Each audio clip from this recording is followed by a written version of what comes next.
Halo, perkenalkan nama saya Raden Bintang Mariano.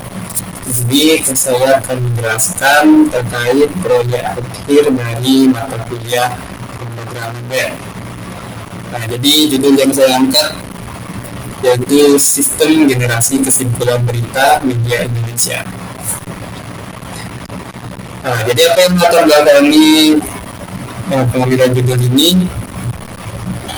Di sini ada dua yang utama. Yang pertama yaitu karena situasi politik global yang tidak menentu dapat mengakibatkan menurunnya kualitas produk jurnalistik di Indonesia. Nah, alasan yang kedua adalah perkembangan teknologi yang semakin didorong oleh AI itu membuat kita untuk atau membuka potensi dalam untuk kita dalam melakukan inferensi terhadap data.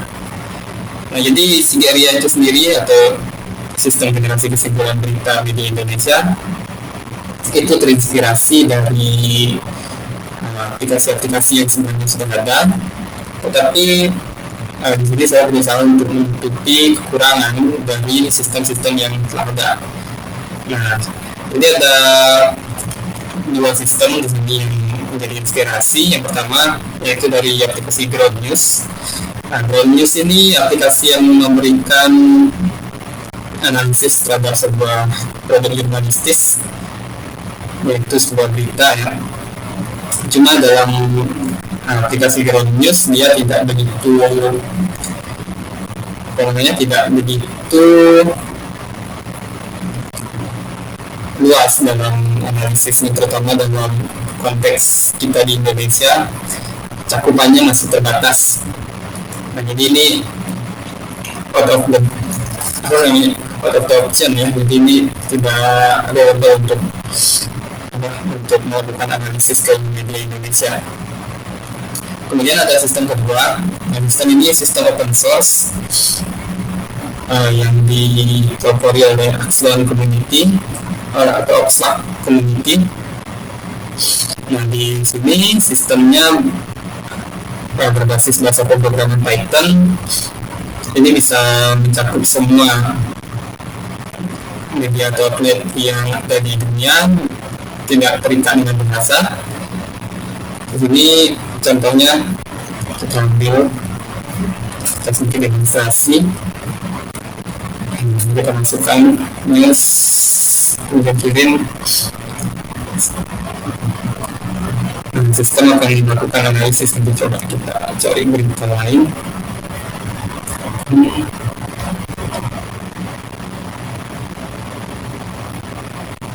Contoh tes. Nah, ini contohnya. Nah, jadi ini sistemnya sudah ada, tetapi apa kelemahan dari sistem yang sudah ada ini, yaitu sistem ini tidak memiliki mekanisme untuk persistensi data. Kemudian sistem ini juga tidak memiliki mekanisme untuk menganalisis atau mengumpulkan data-data yang dianalisis. Jadi mekanisme dari sistem ini dia one shot.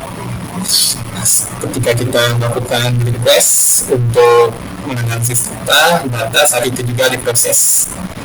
Nah, itu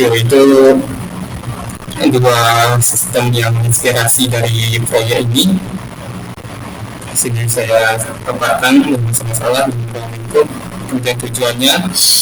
Nah, dari proyek ini sendiri target saya sebenarnya hanya sebatas ke fondasi dasar dari arsitektur.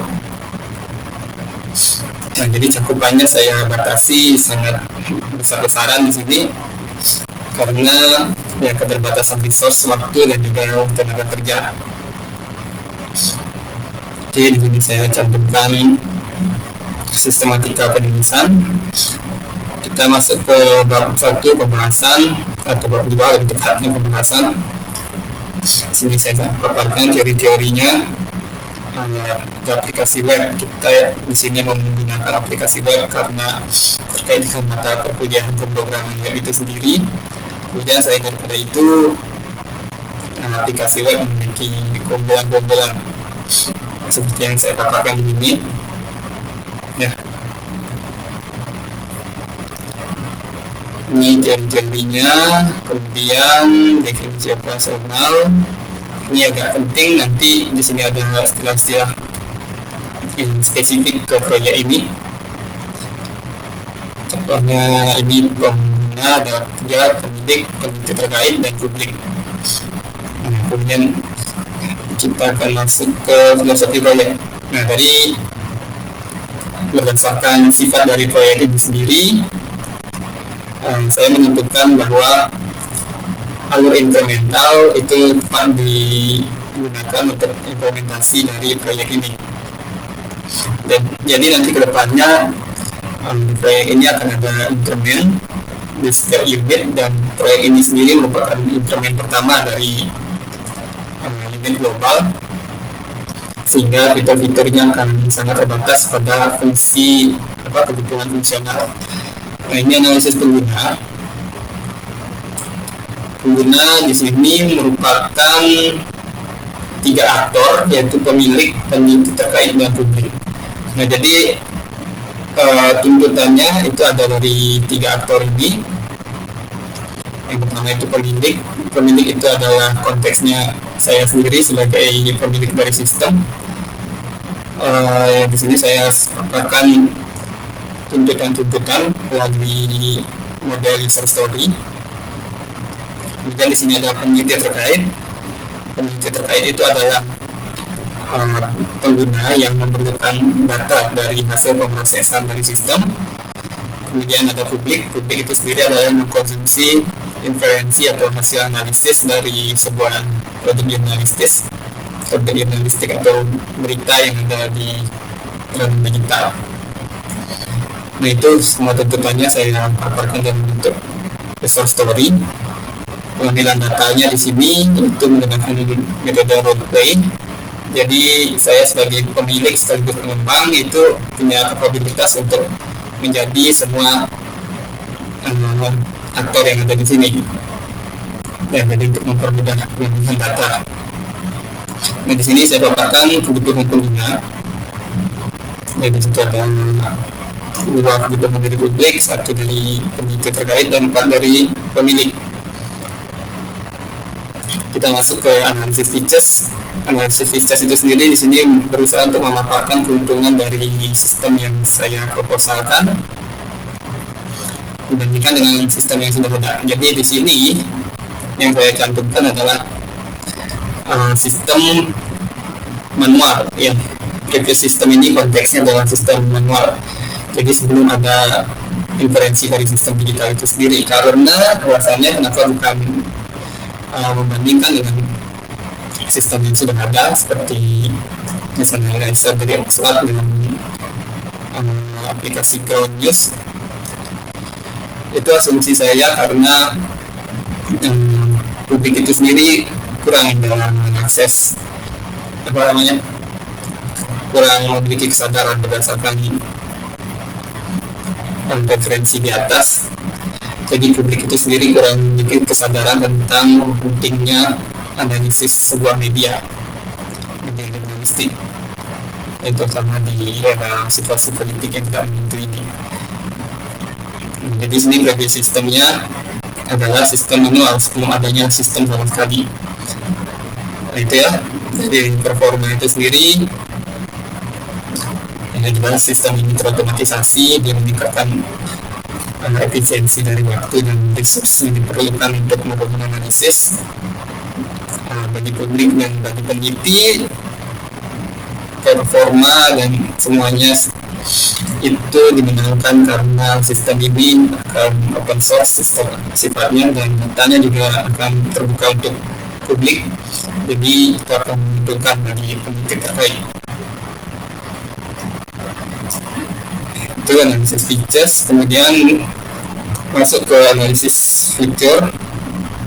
Nah, perbedaan dari fitur dengan kebutuhan pengguna.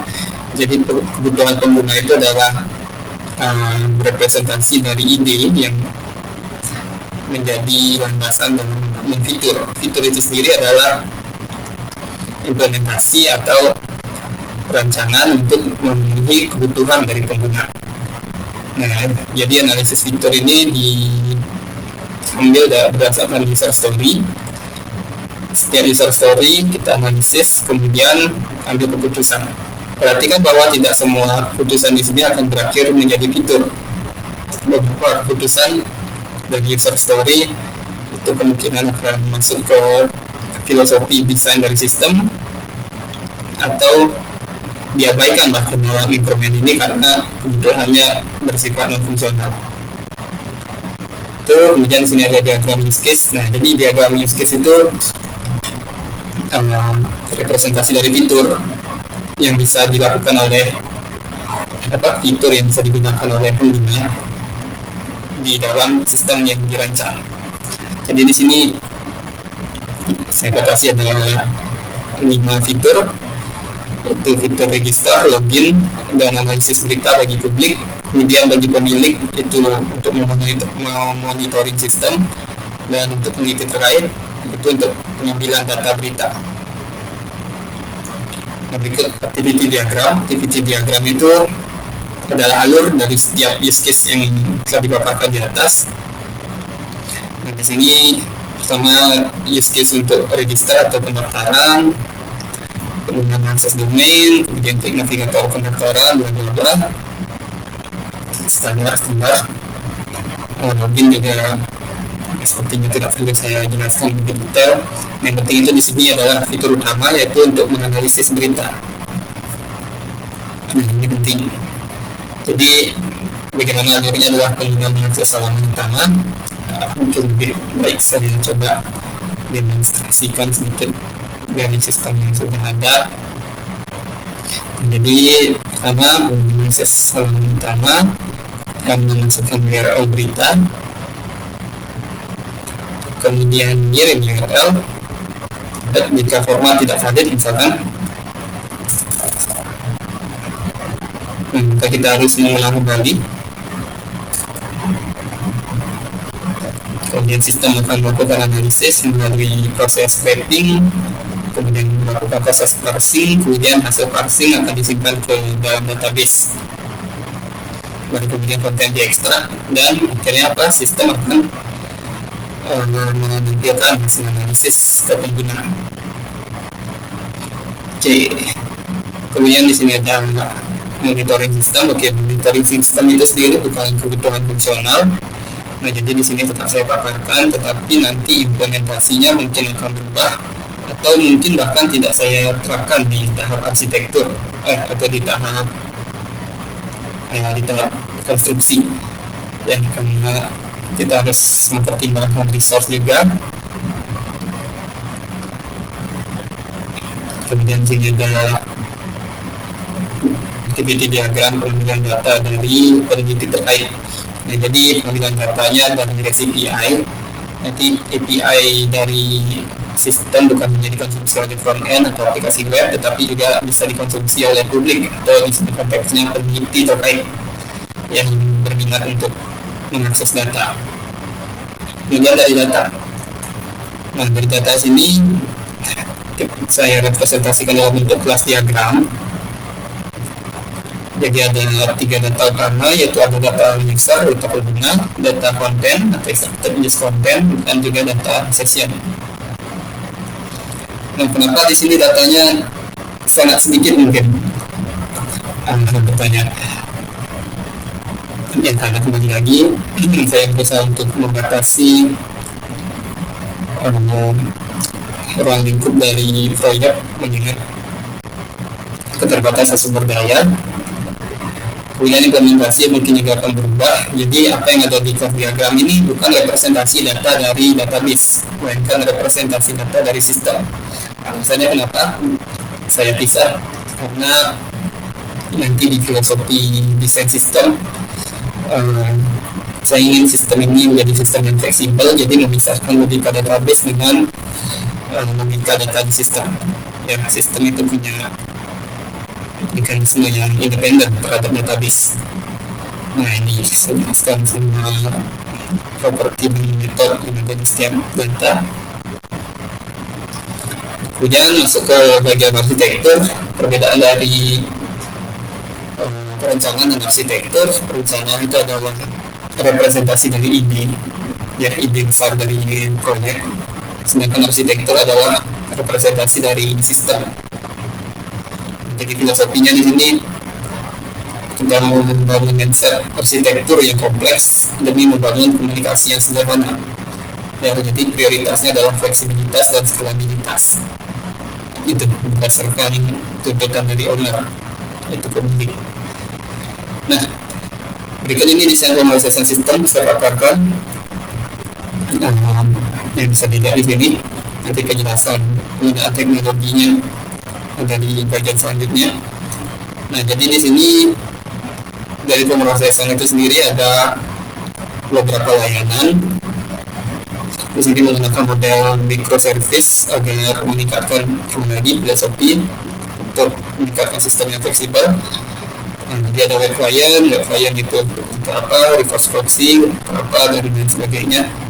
Jadi total sementara di sini ada 3 service utama. Ya, 3 service utama, kemudian ada 1 API gateway. Nah, nanti layanan-layanan ini dibagi menjadi 2, yaitu ada business domain dan feature domain. Business domain itu fokusnya dalam konteks mengelola request dan fitur-fitur dengan fungsional. Kemudian feature domain itu konteksnya dia dengan mengelola fitur utama dari aplikasi, itu analisis berita di sini. Kemudian desain komunikasi sistem. Nah, jadi ini tahapan-tahapan bagaimana sistem itu berkomunikasi. Nah, jadi komunikasi dari sistem ini didasari oleh use case sebelumnya. Nah, cuma di sini dalam bentuk implementasi berdasarkan service-service yang sudah ditentukan di tahap arsitektur. Dan di sini bisa dilihat bagaimana proses dari register, bagaimana proses dari login, kemudian yang penting analisis berita. Jadi pada analisis berita ini hampir menggunakan semua service atau layanan yang ada. Nah, jadi bisa kita lihat pertama kita validasi session, ya API gateway di sini layanan yang bertugas untuk mengelola komunikasi data. Nah, di sini ada out service yang berperan sebagai validasi kredensial sesi, kemudian masuk ke data preprocessing. Setelah sesi divalidasi, masuk ke preprocessing, kemudian extracting, parsing, ekstraksi, penyimpanan ke database. Kemudian data preprocessing masuk ke proses processing service, yaitu untuk melakukan analisis berita. Analisis berita di sini konteksnya adalah ringkas. Perhatikan bahwa analisis di sini tidak terbatas pada ringkasan, tetapi pada increment kali ini konsentrasinya ke sana terlebih dahulu. Nah, jadi sistem ini fleksibel, nanti bisa dikembangkan dengan relatif mudah ya. Kemudian di sini ada prototype UI. Sebelum saya kerja kaspernya saya cantumkan sini source-nya. Yang link source-nya di Figma, itu bisa diakses nanti kalau saya sudah kerjakan. Ini sedikit overview dari bagaimana sistem itu bekerja dan bagaimana kurang lebih tampilannya, yang sama seperti model sistem sebelumnya. Kemudian di sini ada area teknologi.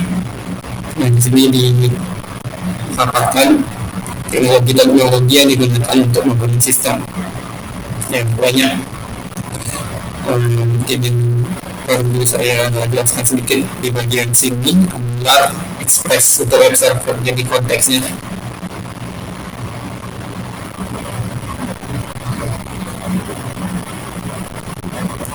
sebentar.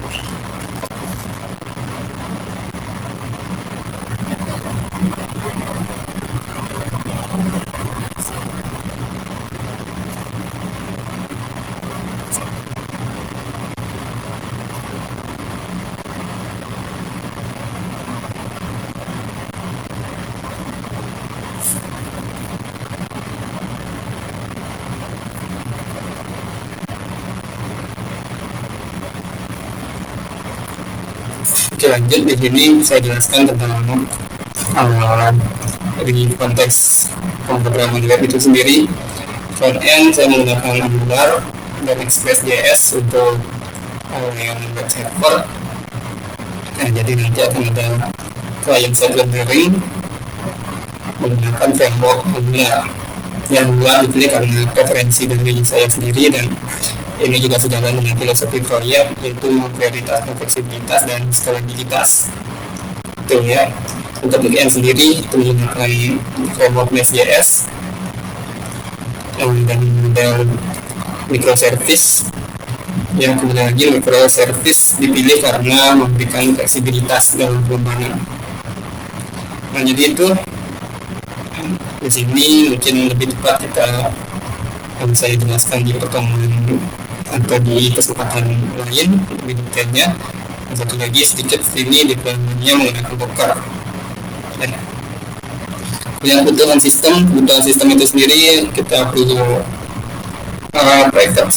virtual private server yang bisa mendukung Docker versi 3 dan juga virtualisasi KVM. Kemudian spesifikasi dari RAM, CPU yang saya paparkan di sini. Nah, jadi kebutuhan nanti menyesuaikan setiap increment. Jadi di increment kali ini kebutuhannya sangat minim karena target akhirnya hanya di tahap pengujian, jadi secukupnya aja. Nah, dan kemudian lebih dalam mungkin ada analisis lebih dalam juga. Oke, itu yang bisa saya sampaikan. Selebihnya ya nanti ini konstruksi dan bagian pengujian dan bentuk akan saya sampaikan di kesempatan lain. Itu sekian yang bisa saya sampaikan untuk perkembangan proyek kali ini. Maaf jika ada kekurangan. Saya ucapkan terima kasih atas perhatiannya.